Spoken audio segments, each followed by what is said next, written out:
Welcome to the Deep Dive. We're the podcast where we really get into the details, pulling out the key insights from interesting sources for you. Today, we're pulling back the curtain a bit on the, let's call it magic, behind these super powerful AI models everyone's talking about, things like ChatGPT. And there's actually a surprising truth hiding in plain sight about how they're built. We're diving deep into this really fascinating link between the transformer architecture, the one powering those big language models, and something called graph neural networks, or GNNs. Our guide for this is a pretty compelling paper by Chaitanya K. Joshi, The Big Claim. Transformers are graph neural networks currently winning the hardware lottery. So our mission today is to unpack that. What does it mean? How do these two things connect? And what's this about hardware playing such a big role in which AI ideas take off? If you've ever wondered, what actually makes these AI breakthroughs tick, or how machines process really complex stuff, well, you're probably going to have a few aha moments today. Okay, so let's unpack this. Before we even start connecting transformers to GNNs, we probably need a quick refresher on what transformers are and why they kind of took over. Fundamentally, a lot of machine learning boils down to this idea of representation learning. You're basically trying to squish down raw data like text or images into these dense numerical lists, embeddings, they call them, that capture the important stuff, the semantics, the statistics. Exactly. And good representations are key, right? Yeah. Because they let the model generalize. It can take what it learned in one area and apply it somewhere else, kind of like how learning math might help you with programming. And specifically in NLP, natural language processing, there's been a huge shift. For ages, RNNs, recurrent neural networks, were the standard. They worked sequentially. Like a conveyor belt, as you said earlier, processing words one after the other, building up context. Yeah, but that step-by-step thing had limitations, didn't it? Especially with longer pieces of text, they had to kind of cram the meaning of the whole sentence into one fixed-sized chunk of numbers at the end. That's right. They struggled with long-range dependencies. Remembering something from the beginning of a long paragraph was tough. Then came the attention mechanism. Even before the full transformer, it was a way to let RNNs sort of look back at important words in the input, not just the last one they saw. Okay, so attention started as a fix for RNNs. But then transformers arrived and really turned the whole thing on its head. They took that attention idea and ran with it. Instead of processing sequentially, transformers build representations for every single word in parallel, simultaneously. In parallel, how does that work? Well, each word basically looks at every other word in the sentence, including itself, and calculates how important each of those other words is to understanding it. Then it updates its own representation based on a weighted combination of all the other words' information. So every word is talking to every other word at the same time. In a computational sense, yes. That parallel nature and the ability to directly link words far apart, that's what gave them their power, their expressivity. And, crucially, their scalability. They just blew RNNs out of the water for most NLP tasks, and then started spreading everywhere else. And wasn't there a practical reason, too? Like, training RNNs was just getting too slow? Oh, absolutely. Part of the motivation at Google, where transformers originated, was precisely that. Training RNNs on their massive translation data sets was incredibly inefficient. They needed something faster, something that could handle more data. Transformers fit the bill. Okay, so let's get into that core mechanism then, the attention. You mentioned query, key, and value. Right. So for each word or token, the model learns to generate 3 different vectors, basically just lists of numbers, through linear transformations. These are the query Q, the key K, and the value V. Okay. Query, key, value. What do they do? Think of it like this. If a word wants to update itself, its query vector goes out and asks, who has relevant information for me? It compares its query vector to the key vectors of all the other words in the sentence, usually using a dot product. High dot product means high relevance or alignment. Got it. So the query asks, the keys answer how relevant they are. Exactly. Then you take all those relevance scores, run them through a function called softmax, which just turns them into nice weights that add up to 1. These are the attention weights. They tell you, for this specific word, what proportion of attention it should pay to every other word, including itself. And the value vector? The value vector holds the actual substance, the information that a word wants to share. So the final updated representation for our word is a weighted sum of all the value vectors in the sentence, weighted by those attention scores we just calculated. Okay. So query asks, key says how relevant I am, value provides the what I know, and the attention weights decide how much if-she value gets mixed in. You've got it. And the beauty is this whole QKV calculation and the weighted sum happens in parallel. For for every single word in the sentence, all at once. One big shot. That's the parallel power compared to the one-by-one RNN. But just one set of QKV might be limiting, right? Words relate in different ways. Absolutely. Syntax, semantics, just context. A single attention calculation might miss some nuances. That's why they introduced multi-head attention. Multi-head. So multiple sets of QKV. Exactly. The model learns several sets of QKV transformations independently. Each head performs its own attention calculation in parallel. It's like looking at the sentence through multiple different lenses simultaneously. One head might focus on grammatical links, another on semantic similarity, and so on. It lets the model capture a richer set of relationships. And then you combine the results from all these heads. Yep. You concatenate the output vectors from all the heads and then usually project them back down to the original size with another linear layer. And critically, all of this calculating multiple attention heads in parallel maps beautifully onto modern hardware. It's basically a series of large matrix multiplications, which GPUs and TPUs are incredibly good at crunching through very, very quickly. Okay, so multi-head attention gives it depth. Go ahead. What else is in a standard transformer layer? So after the multi-head attention does its thing, you typically have a couple more standard deep learning components. First, there's a residual connection. You basically just add the original input representation from before the attention step back to the output of the attention step. Why add it back? It helps with training, especially in very deep networks. Prevents gradients from vanishing, makes it easier for information to flow through many layers.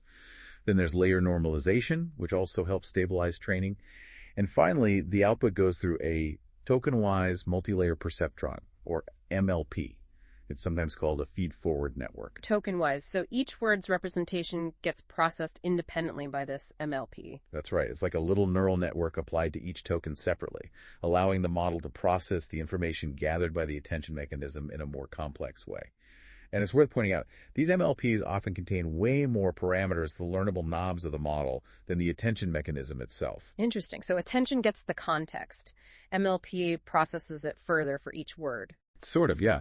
And these components, the multi-head attention, the residual connections, layer norm, the MLP, that whole block is a single transformer layer. Right. And you stack these layers one after another, sometimes dozens or even hundreds of times, to build these huge, powerful foundation models we see today.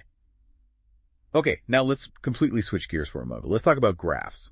Think about data that isn't just a sequence, but has a relational structure, sets of things with connections between them. Graphs are literally everywhere. You mentioned social networks, people are nodes, friendships are edges, knowledge graphs connecting facts. Molecules, atoms are nodes, bonds are edges. The web itself is a graph. Right. Nodes and edges. Pretty simple concept. And you said earlier they have this permutation symmetry. What does that mean exactly? It just means there's no inherent order to the nodes. If you have a graph of 3 friends, it doesn't matter if you list them Alice, Bob, Carol, or Carol, Alice, Bob. It's the same set of connections, the same graph. Ah, okay. Unlike a sentence where word order definitely matters. Precisely. And graph neural networks, GNNs, are designed specifically for this kind of data. They have to respect that permutation symmetry.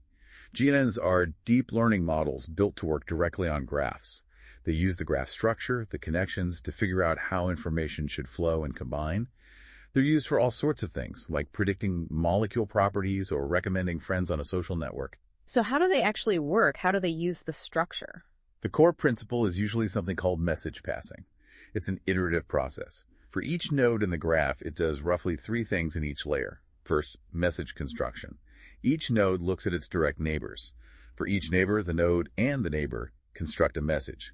This usually involves their current representations, maybe edge features, processed by a small neural network.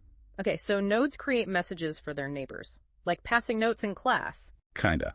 Then step 2, aggregation. A node gathers all the incoming messages from its neighbors. Since the order of neighbors doesn't matter, permutation symmetry, it has to combine these messages using an operation that doesn't depend on order. Things like summing them up or taking the average or the maximum value. So sum, mean max, they give the same result regardless of the order the messages arrive in. Makes sense. Exactly. This gives you one single aggregated message representing the combined wisdom of the neighborhood. And step 3 is update. The node takes its own previous representation and this aggregated message and combines them, usually using another small neural network, to compute its new representation for the next layer. Message, aggregate, update. And you stack these layers. Yes, stacking layers allows information to propagate further. After one layer, a node knows about its direct neighbors. After 2 layers, it knows about its neighbor's neighbor, and so on. You capture these multi-hop relationships. Now, within GNNs, there is a particularly relevant type called graph attention networks, or gates. Attention again? Okay, so how does attention work in graphs? Well, remember in the aggregation step, we just summed or averaged messages. GATS thought maybe not all neighbors are equally important. So GATS use an attention mechanism, much like the one we discussed for transformers, but locally. When a node aggregates messages from its neighbors, it calculates attention weights to decide how much importance to give to each neighbor's message. Ah, so instead of just averaging, it's a weighted average, where the weights are learned based on relevance. Precisely. It learns which neighbors are more important for updating a specific node in a specific context. And, just like transformers, GATs often use multi-head attention too, letting them learn different types of neighborly importance simultaneously. And get this, when you look at the equations for how GATs compute those local attention weights, they should look very familiar. Okay, I think I see where this is going. So the paper's big claim, transformers are graph neural networks. That sounds huge. It reframes how we should think about them, doesn't it? It really does. It's not just an analogy. The argument is about a formal equivalence, at least under certain conditions. The core idea is this. You can view a standard transformer as a specific type of GNN that operates on a fully connected graph. Fully connected, meaning every node is connected to every other node. Exactly. In a transformer processing a sentence, think of each word, token, as a node. The self-attention mechanism calculates the relationship, the attention weight between every pair of words. That's equivalent to message passing on a graph, where every node has an edge to every other node. Okay, wow. So the transformer's global attention is just GNN message passing on a complete graph. That's the argument. If you write down the math for the transformer's multi-head self-attention, the Q, K, V, the dot products, the softmax over all tokens, and compare it to the math for a graph attention network, GT, performing message passing. They're the same. Almost identical. The fundamental mechanism is the same. The GAT applies it only to neighbors defined by the input graph structure. The transformer applies it to all other tokens as if they were neighbors in a fully connected graph. The final equations used to update the node token representations are essentially identical in form. So what does that imply if transformers are GNNs on complete graphs? Well, it means transformers are incredibly expressive set processing networks. They aren't limited by a predefined sparse graph structure. They can potentially learn any relationship between elements in the input set, whether local or global. This is super useful when you don't know the underlying structure beforehand or when long-range interactions are really important. Think about protein folding atoms far apart in the sequence can end up close together and interact strongly in the 3D structure. A standard GNN might struggle if those atoms aren't neighbors in the initial graph representation, but a transformer can learn that interaction directly. That makes sense. So it gives them flexibility. Huge flexibility. And you can flip it too. You can see GATs as being like transformers, but where the attention is deliberately restricted or masked to only operate within local neighborhoods defined by the graph. It's like sparse attention guided by the graph structure. Has this connection led to new types of models? Oh, absolutely. It sparked the development of graph transformers. The idea is to try and get the best of both worlds. Remember how transformers use positional encodings to give the model a hint about word order? People realized you could do something similar. For graphs, create encodings that give the model hints about the graph structure, like a node's distance from others, or its role in local motifs. So you feed structural information into a transformer architecture. Sort of, yeah. You softly inject graph structure information, often via these positional or structural encodings, into a powerful transformer block that can still perform global attention. The goal is to combine the GNN's strength in leveraging local structure, its inductive bias, with the transformer's ability to capture global dependencies and its proven scalability. It's a very active area of research. Okay, this is fascinating. But it leads to the big question, the one raised by the paper's title. If transformers are basically GNNs, why are transformers everywhere? Why aren't we talking mostly about GNS winning? This is where the hardware lottery comes in, right? Exactly. This concept, the hardware lottery, suggests that it's not always the theoretically best or most elegant idea that wins out in practice. It's often the idea whose computational needs happen to align well with the capabilities of current hardware. So it's about efficiency. How do transformers and GNNs differ in terms of how they run on, say, a GPU? It boils down to dense versus sparse operations. Transformers, with their global self-attention, perform their core computations using dense matrix multiplications.